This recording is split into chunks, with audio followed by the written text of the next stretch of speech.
जब हिंदू राष्ट्र बनेगा तो मनुस्मृति से चलेगा। भारत को हिंदू राष्ट्र बनाओगे, सपना देख रहा है, दिन में सपना रहा है। हिंदू राष्ट्र बनाओगे, तू अपना राष्ट्र बनाओगे, 90% का राष्ट्र बनेगा। हम हिंदू है ये नहीं है। 2035 के पहले बन जाएगा हिंदू राष्ट्र। शूद्रों का देश बनेगा। अरुण गुप्ता कभी नहीं स्वीकार करेगा हिंदू राष्ट्र। अम्बेडकर ने जिनको लाभ दिया वो अम्बेडकर की जय जयकार करे। बुद्ध को चोर कहा गया है, अपराधी के श्रेणी में बुद्ध को रखा गया, तो डॉक्टर अम्बेडकर क्या है बुद्ध के सामने? ये लोग खेती नहीं करेंगे, दूध उत्पादन नहीं करेंगे, ओहिर हमको दूध पहुंचा देगा, कोयरी हमको साग सब्जी पहुंचा देगा, चमार हमको जूता बना के दे देगा, कुर्मी इनका धोती फीस देगा, खाना बना देगा, इनका मेस का सारा जवाबदेही फ्री ऑफ कॉस्ट करेगा। अन्न उत्पादन इनको करना नहीं है, कपड़ा बुनना नहीं है, अब मौज सबसे करना है। आज तक बताइए कि उत्पादन निर्माण का एक भी काम ये लोग किया? क्या ड्रामा है साहब? हम कमाए तू बैठ के खाओ, अब मंदिर में शंख बजाओ। शंख बजाने से किसी देश का कल्याण हुआ है? किस बात के लिए करेंगे? इसलिए कि उन्होंने चमरिस्तान की मांग किया।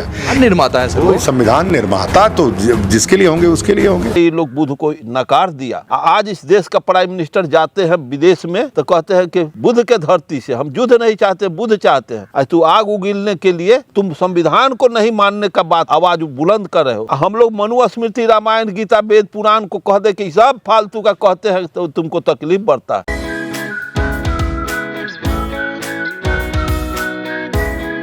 बाबा साहब अम्बेडकर जो भारतीय संविधान लिखे, तो जो दलित थे तो दलित का लिखा हुआ चीज, दलित का बनाया हुआ भोजन, दलित का लिखा हुआ ज्ञान की बात, दलित का विचार कैसे ही मानेंगे? ये तो दलित को भी विचार वो बाबा साहब अम्बेडकर या पेरियार या ज्योतिबा फुले या कबीर, ये सब तो बैकवर्ड शूद्र थे। उन्हीं के वेद, रामायण, मनुस्मृति के आधार पर ये सब लोग शूद्र हैं। तो शूद्र के बात को एक्सेप्ट करने का कहाँ गुंजाइश है? इन लोग कर ही नहीं सकते हैं। और डॉक्टर अम्बेडकर भारत के संविधान लिखे और उसको ही मान ले, मन रेगिस्तान में मछली पालने का के बराबर है।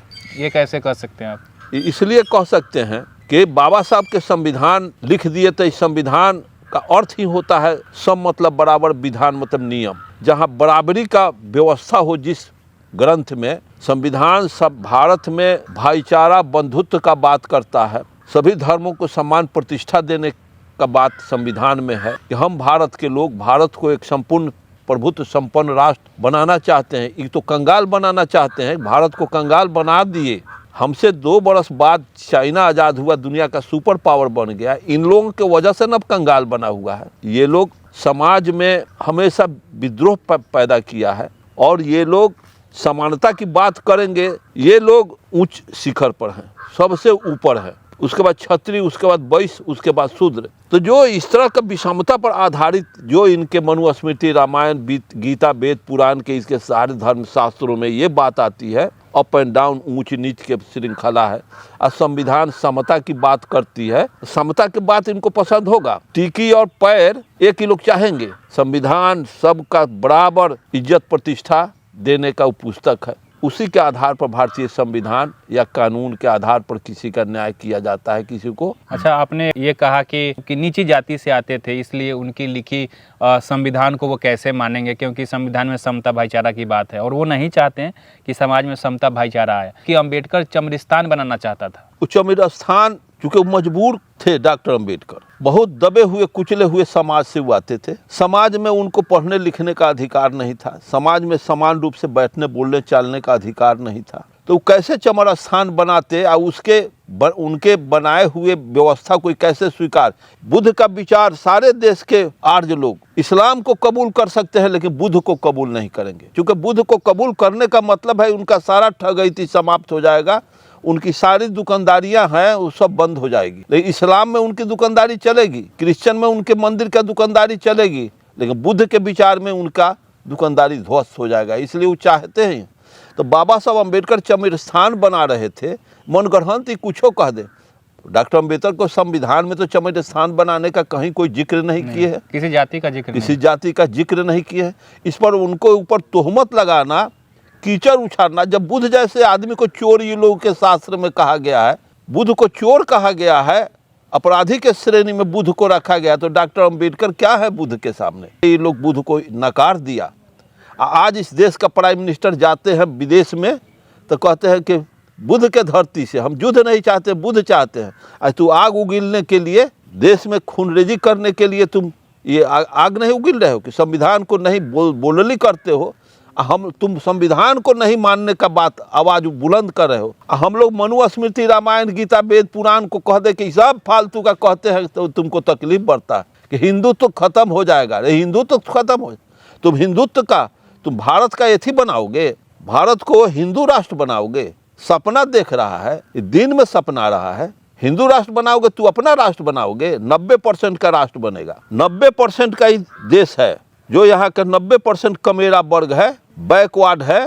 बैकवर्ड का देश, शूद्रों का देश बनेगा। आज हमारा लोग चमचा बना हुआ है, बिकाऊ बना हुआ है, इसलिए तुम ढकड़ के बोल रहे हो। लेकिन हर घर में भगत सिंह जिस दिन बन जाएगा, हर घर के लोग बुद्ध के विचार से, अंबेडकर के विचार से, कार्ल मार्क्स के विचार से जब ज्ञानी हो जाएंगे तो तुम जुबान नहीं खोल सकते हो, हिंदू राष्ट्र बना दोगे। हम हिंदू है ये नहीं है जो बाबा साहब अंबेडकर कहे कि यहाँ का 90% बैकवर्ड हिंदू है ये नहीं है। तो जब 90% का हिंदू नहीं है हिंदू, तो तुम हिंदू राष्ट्र किसके लिए बनाओगे? अरुण गुप्ता कभी नहीं स्वीकार करेगा हिंदू राष्ट्र को। वो बोलता है कि नहीं स्वीकारेगा तो वो अपना जाए, यहाँ से भारत छोड़ कर जाए। भाई रहेगा।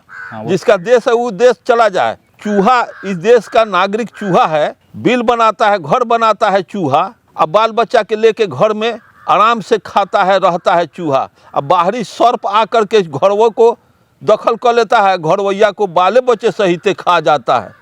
तो तुम बाहर के हो तो तू इस घर में तू रहोगे। आई घर का जो 90% बैकवर्ड है दलित, वो बाहर चला जाए, तुम हिंदू राष्ट्र बना के अकेले 3% यहाँ रहोगे। अब बाबा कहलाओगे तो बाबा कहने के लिए तो कौन बचेगा नहीं, बॉबे का बाबा कहेगा। अच्छा, एक चीज़ हमको समझ में नहीं आता कि बाबा साहब ने भारतीय संविधान में इतनी अच्छी व्यवस्था दी है, समता का अधिकार है, वो किसी भी जाति धर्म से आए उससे कोई मतलब नहीं है, बल्कि सभी एक समान और व्यवहार से रहे, ये बात कहा गया है। आखिर उसको दरकिनार करके उसको न मानने की बात करते हैं, तो वो किस तरीके का व्यवस्था लाना चाहते हैं, हिंदू राष्ट्र के माध्यम से हो या वो किस तरीके का व्यवस्था की कल्पना कर रहे हैं, ये बताइए आप। प्रणाम आदर देने से तो घटेगा नहीं, प्रणाम करने से प्रणाम का स्टॉक तो घटेगा नहीं, आदर देने से आदर का स्टॉक घटेगा नहीं, प्रतिष्ठा देने से प्रतिष्ठा की घटेगा नहीं।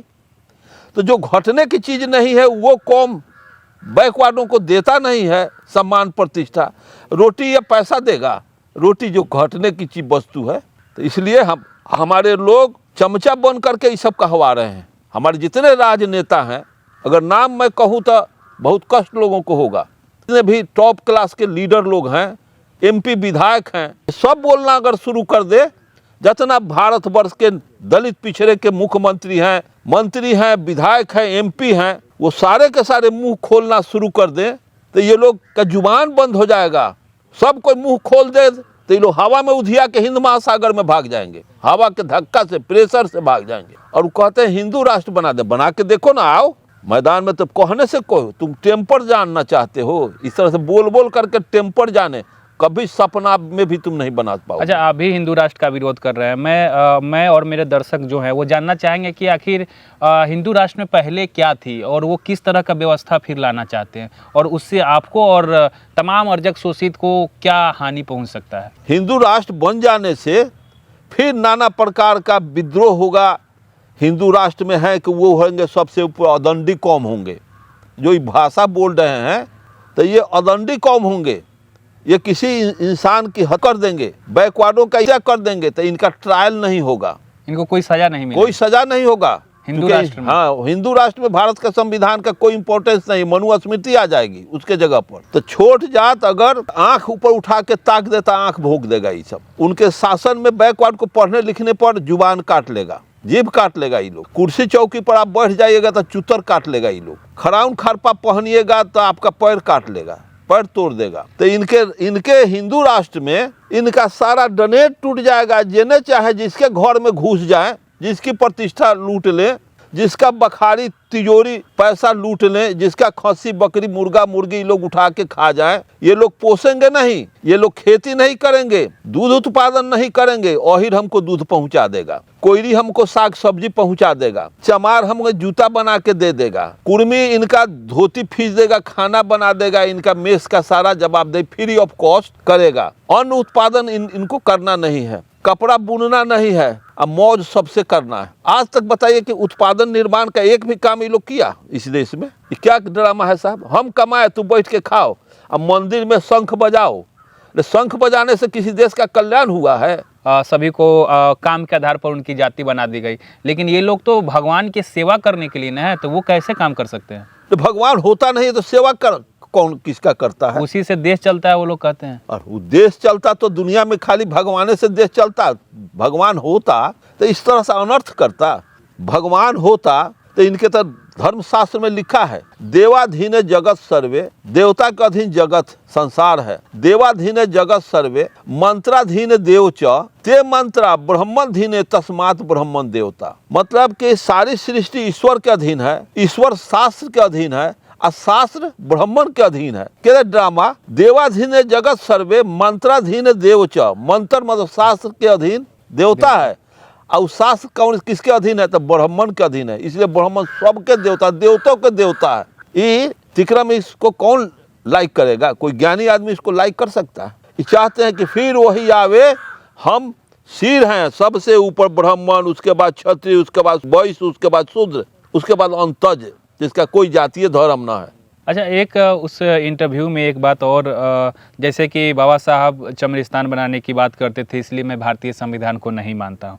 अक्सर आपके वीडियो के माध्यम से जो लोग कमेंट में अपनी प्रतिक्रिया देते हैं, अपना विचार रखते हैं, उसमें अपशब्द भी लिखा जाता है कि भाई ऐसे क्यों बोलते हैं। तो उसमें चमार जाति को लेकर काफ़ी चर्चा होता है। आपको भी कहता है कि भाई ये गुप्ता नहीं है, इस तरह का बात चमार ही कर सकता है, और चमार कहकर न जाने अनेकों जगह अपशब्द कहा जाता है हम लोगों को कि तुम इस तरह का वीडियो बनाते हो। आखिर हर जगह बाबा साहब को लेकर जब बात आती है तो चमारों पे ज़्यादा टारगेट किया जाता है, और हम सभी को भी चमार कहकर गाली देने का काम किया जाता है। तो आखिर चमार से इतना नफरत क्यों है उन लोगों को, और क्या मतलब दिक्कत है ये सारी चीज़ों पर? आप देखते होंगे, हमको फ़ोन आता है, हजारों फोन आया होगा कि तुम गुप्ता कहते हो, तू गुप्ता नहीं हो, तुम हलवाई कहते हो, हलवाई नहीं है, तुम जरूर चमार है, ना तो मियाँ है। ये अयोग्य लोग हैं, तो अयोग्य जहाँ कहीं भी रहेगा तो वैसा ही ना बू आएगा। जिस फूल में, जिस मनुष्य के मस्तिष्क में समता का, आदर का, इज्जत की वाणी होगी, वही ना समाज को बेहतर बनाएगा। जिसके मुंह में, जिसके मस्तिष्क में कूड़ा करकट, द्वेष और ईर्ष्या, घृणा की बात होगा, वो कभी अच्छा बोल सकता है? नहीं। ये लोग टोटल दुसाहसी है, टोटल गलत लोग हैं। भाईचारा ये लोग काम किया, 10% ये लोग, 5% हमारे नालायक बैकवर्ड है, हमारे नालायक नेता लोग हैं, तो उसके साथ शॉर्ट करके हमारे लिए तो जोग आदमी जगदेव प्रसाद आँख खोल दिया, डॉक्टर अंबेडकर, ललई सिंह यादव आँख खोल दिया, राम स्वरूप वर्मा अर्जक संघ के संस्थापक आँख खोल दिया कि सब ब्राह्मणवाद के सारे ढर ढकोसला को हटाओ, ये सब तिक्रम है, तुम्हारे समाज को तोड़ने का, फंसाने का, अज्ञानी बना करके रखने का, ये सब साजिश है जिसको हिंदू धर्म कहते हैं। और ये लोग आज भी पढ़ लिख करके दावा करते हैं कि पढ़ लिख ले रहे, तुम पढ़ा कथी है? कबीर तो एक अक्षर भी नहीं पढ़े हुए थे। तो साथियों, माननीय अरुण कुमार गुप्ता जी का ये जो विचार है, आप सभी को कैसा लगा? आप सभी अपना प्रतिक्रिया कमेंट में हमें ज़रूर दीजिएगा, और आपको किसी विषय पे और जानकारी चाहिए तो कमेंट में अपनी प्रतिक्रिया के माध्यम से अपना सवाल रख सकते हैं। अगली बार माननीय अरुण कुमार गुप्ता जी से इस पे विचार जरूर ले लेंगे। तो मिलते हैं अगले वीडियो में, तब तक आप और अपने परिवार का ख्याल रखें। जय अर्जक।